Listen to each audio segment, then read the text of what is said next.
Hey guys, welcome back to Let's Play Spyro the Dragon. Last episode, we finished up Dark Hollow. We actually finished up like 3 levels. We finished up Stone Hills, and then we finished up Dark Hollow, and then we went and finished up Town Square. We actually finished 3 levels in one video. Trust me, it's not going to be that easy from now on. In today's episode, we are going to take on Artisan Home's the first boss in the game of Artisan Home. It's Toasty. So let's go ahead and jump in here. We are confronting Toasty. And like I mentioned in the last episode, I really like how this game actually hides its loading screens, because the loading screen is this. And it really kind of like keep track of what you need to do. Now, Toasty, he can be a very intimidating boss, and yes, there is jewels here you need to take care of. What I like, there is an intimidating boss only for the reason of certain enemies. These dogs here. As soon as I kill them, you see this dog here sleeping. Well, once you flame him, he takes actually 2 hits to kill. What I would really suggest you do is hold triangle, get close enough, and then hold triangle. But if you get close to him, he will jump at you and squash you, and you don't want that. So get close to him, push triangle, and then breathe fire. And as soon as you do that, tilt your camera up, and then you can actually like go in first person, kind of like a little bit of shooting your flames, and that actually takes out that guy really fast.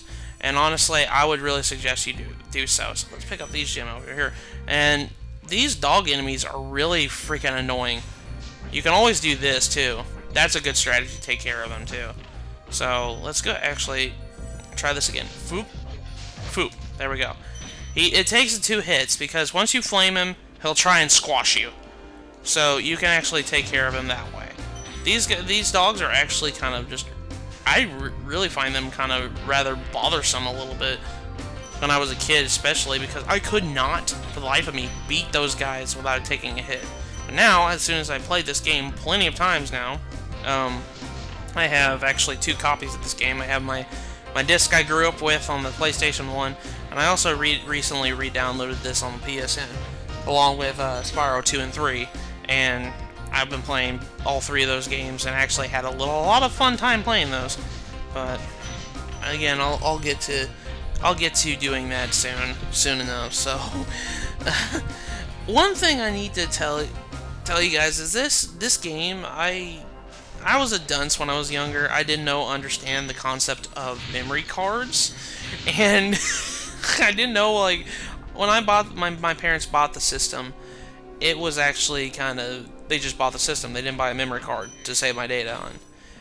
And I didn't have a memory card for my PlayStation 1. And that ended up really bad. But before I get on to that story, come down here. There's a secret passage down this way. And a lot of people miss stuff this way. Whoa, whoa, whoa, whoa. Don't you squash me. But as you see, that's what the dog does whenever he squishes you. And then I'm going to take care of this shepherd here. There we go. Boom. Okay, so I think we're good on gems right now. I think we've gotten all of them. Don't particularly know, but anyways, come over here. There's a dragon here. We can free him. A boss level actually plays out like a regular level, except it's shorter because there's a boss fight here. So let's go ahead and free this dragon. We rescued Nevin! Nasty Nork has put one of his most devious henchmen in charge of the artisan world. Bring him on. I think I smell a barbecue. Be careful, Spyro. This boss has many tricks up his sleeve. Now, Nevin kind of gave us a little tip on how to beat the boss. Now, as you see, there's Toasty. He's a big old scarecrow with a jack-o'-lantern head and a scythe there. He is actually, his boss actually consists of, oh look, he's not what he seems to be. But you just go up to him and flame him. You have to do this 3 times. In each phase, he spawns 2 dogs. He spawns a dog. Like the first one, he had 1 dog. The second one, he had 2 dogs. And now we burnt his costume, and all he's got left is a freaking stilts. I don't know if that's a sheep or that's a chicken. I think that's a chicken, but That's just me. There we go. Pop. There we go. Kill this dog. Oh, there we go. And then finally, flame you. I think that was a sheep. Yeah, that was a sheep. But there we go. We've already beaten Toasty. Toasty is actually one of the easiest bosses in the game. Well, he's the first boss. Of course, he's going to be easy. But as soon as we do that, let's return home. I didn't even check to see if we got 100%, and I was just basing it on luck there. But sure enough, we did get 100% on that level, I think. Let me check. Yep, we did. Now, we practically finished up Artisan's Home. We completely 100% of this level, or this home world and whatnot. But there's actually one more thing we need to do before we do so. And as you see, there's Sparks eating a butterfly. Sometimes when you re-kill enemies that don't have jewels, they'll spawn butterflies if you're hurt. So keep that in mind too. So if you're hurt, the butterflies will come and help you. Like so. There we go. Now I'm at full health again. Pick up these jewels here. There's one more thing we can do.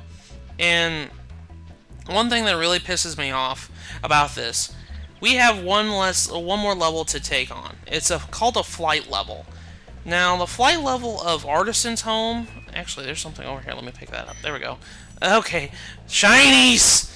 But, the flight level of Artisan's Home is actually right there, near the waterfall.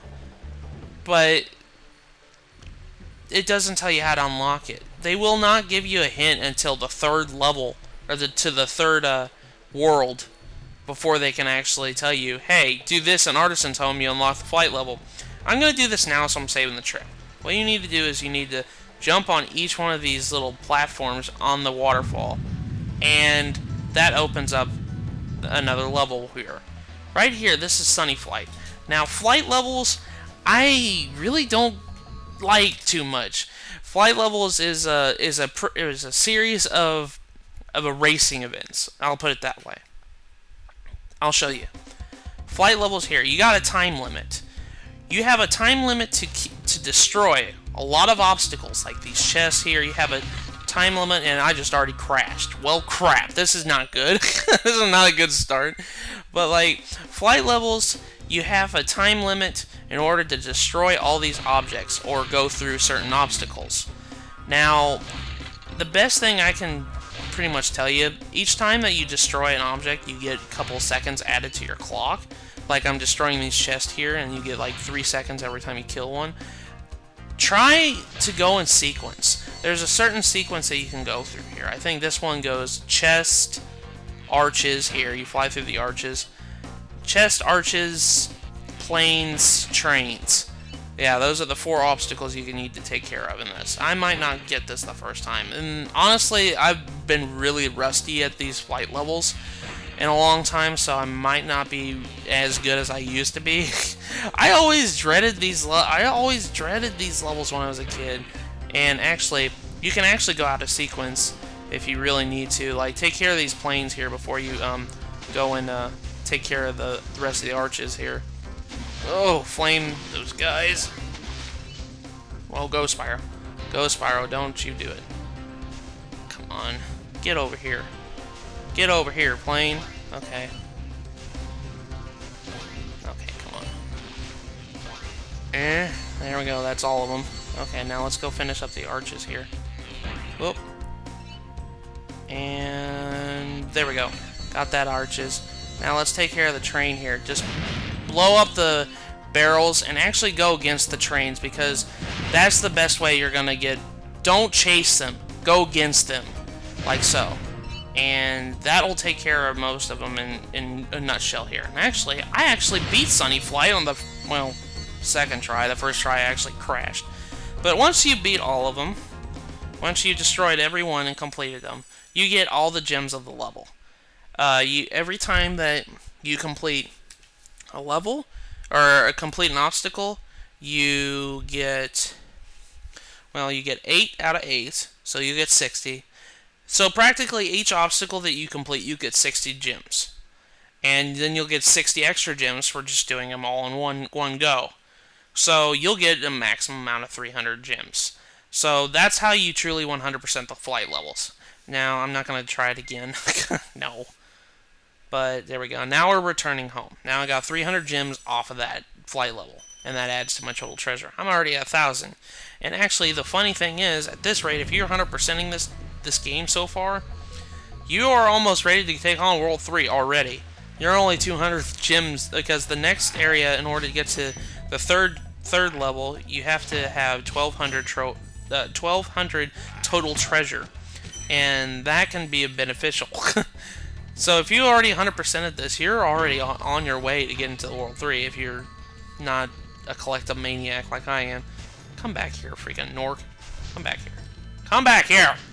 Come back here! There we go, now he's dead.